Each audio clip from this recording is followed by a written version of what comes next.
എല്ലാവർക്കും നമസ്കാരം. ഈ സ്റ്റൈൽ ആരാ പറയുന്നതെന്നറിയാമോ? നമ്മുടെ കേരളത്തിൽ ഒരു ബംഗാളി പയ്യനുണ്ട്. അവൻ വൈറലായെന്നൊക്കെയാണ് കേട്ടത്. എങ്കിൽ പിന്നെ ഞാനും വിചാരിച്ചു മലയാളിയായ ഞാൻ ഈ കൽക്കട്ടെ ബംഗാളിൽ വന്ന് ഞാനും ഒന്ന് വൈറലാവട്ടെ. എന്നെയും കൂടി ഒന്ന് എല്ലാവരും വൈറലാക്കുക കേട്ടോ. അപ്പോൾ ഇന്ന് ഡ്യൂട്ടി കഴിഞ്ഞിട്ട് പെട്ടെന്ന് ഞാനും എൻ്റെ കെട്ടിയവനും കൂടി പെട്ടെന്ന് വിചാരിച്ചു ഒരു സിനിമ കാണാൻ പോയാലോ എന്ന്. അങ്ങനെ ഞങ്ങൾ പെട്ടെന്ന് ഇറങ്ങിയതാണ്. കാണുന്നതിന് മുന്നേ പാനിപ്പൂരിയൊക്കെ കഴിച്ചു കേട്ടോ. ഇതിവിടുത്തെ സ്പെഷ്യലാണ്. പിന്നെ ആദ്യമൊന്നും ഇഷ്ടപ്പെട്ടില്ല, എനിക്കിഷ്ടമില്ലായിരുന്നു. പിന്നെ കഴിച്ച് എനിക്കിഷ്ടമായി കേട്ടോ. ഇത് ബേൽപൂരിയോ അങ്ങനെ എന്തോ സംഭവം, പക്ഷെ നല്ല ടേസ്റ്റാണ് കഴിക്കാൻ. പുള്ളിക്കാരൻ ഉണ്ടാക്കി തന്നു, എൻ്റെ കെട്ടിയൊന്ന് ടേസ്റ്റ് ചെയ്തു. വാ വാ വാ വാ എന്താ ടേസ്റ്റ്. അങ്ങനെ ഞാനും കഴിച്ചു. പപ്പടം പോലൊരു സംഭവമാണ്, അതിൻ്റെ മുകളിൽ മിച്ചർ, അത് സോസ് അങ്ങനെ കഴിച്ചിട്ട്. പിന്നെ എൻ്റെ കെട്ടിയോ നല്ല പാനിപ്പൂരിയൊക്കെ നല്ല തകൃതിയായിട്ട് തട്ടുന്നുണ്ട്. പാനിപ്പൂരി കഴിക്കാൻ നല്ല ടേസ്റ്റാണ്. പിന്നെ ഇത് ഇവിടുത്തെ ഒരു ആക്സിസ് മോൾ എന്ന് പറയുന്ന മോളാണ്. ഇടയ്ക്കിടയ്ക്ക് ഞങ്ങളിവിടെ മൂവി കാണാൻ പോകാറുണ്ട്. നല്ല തിയേറ്ററാണ്, കുഴപ്പമില്ല. കുറേ നാളിന് ശേഷമാണ് ഞങ്ങൾ പോകുന്നത്, കാരണം സമയം കിട്ടാറില്ല ശരിക്കും പറഞ്ഞാൽ.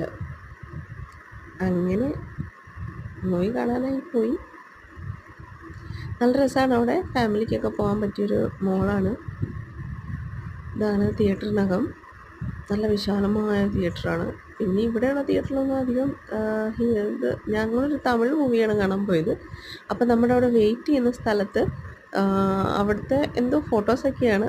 ഓൾഡ് നല്ല ഭംഗിയാണ്, വെയിറ്റ് ചെയ്തിരിക്കാനുള്ള സ്ഥലമൊക്കെ ഉണ്ട്. ഇത് അവിടെ നിന്ന് പുറത്തുള്ളൊരു വ്യൂ ആണ്. ഇവിടെ എല്ലാം ഭയങ്കര കെട്ടിടങ്ങളും കാര്യങ്ങളൊക്കെയാണ്. പിന്നെ സമയം തുടങ്ങുന്നതിന് മൂവി സ്റ്റാർട്ട് ചെയ്യുന്നതിന് മുന്നേ കുറച്ച് സമയം ഉണ്ടായിരുന്നു. അങ്ങനെ ഞാൻ കുറച്ച് വീഡിയോയും കാര്യങ്ങളൊക്കെ എടുത്തു. പിന്നെ റെട്രോ നമ്മുടെ സൂര്യയുടെ മൂവിയാണ് കാണാൻ പോയത് കേട്ടോ. പക്ഷെ നല്ല ഭംഗിയുണ്ടായിരുന്നു കേട്ടോ, സൂര്യനകത്ത് കാണാൻ നല്ല സുന്ദരനായിട്ടുണ്ടായിരുന്നു. ആ ലുക്കൊക്കെ ഒരു നല്ല ലുക്കായിരുന്നു കാണാൻ. പിന്നെ അത് കഴിഞ്ഞ് ഞങ്ങൾ മൂവിയൊക്കെ കണ്ട് അപ്പോഴത്തേക്കിനും രാത്രിയായി ഇറങ്ങി. കെട്ടിയോ ക്ഷീണിച്ച് പോയെന്ന് തോന്നുന്നു കേട്ടോ. ലൈറ്റും കാര്യങ്ങളൊക്കെയാണ്. ഫോട്ടോ എടുക്കാനുള്ള നല്ല വ്യൂ ആണ്. കെട്ടിയോ അധികം സമ്മതിക്കാറില്ല ഫോട്ടോ എടുക്കാൻ, എന്നാലും എന്നെക്കൊണ്ടാവുന്ന രീതിയിൽ ഞാൻ ഫോട്ടോ ഒക്കെ എടുക്കും കേട്ടോ. പിന്നെ ഞങ്ങൾ ക്യാബ് ബുക്ക് ചെയ്ത് വീട്ടിലേക്ക് വരികയാണ്. അവിടുന്ന് ഒരു 10 മിനിറ്റ് ഉണ്ട് ഞങ്ങളുടെ വീട്ടിലേക്ക്. അങ്ങനെ കണ്ടു, മൂവി നല്ലായിരുന്നു. അപ്പോൾ റെട്രോ എല്ലാവരും കാണുക. Bye bye.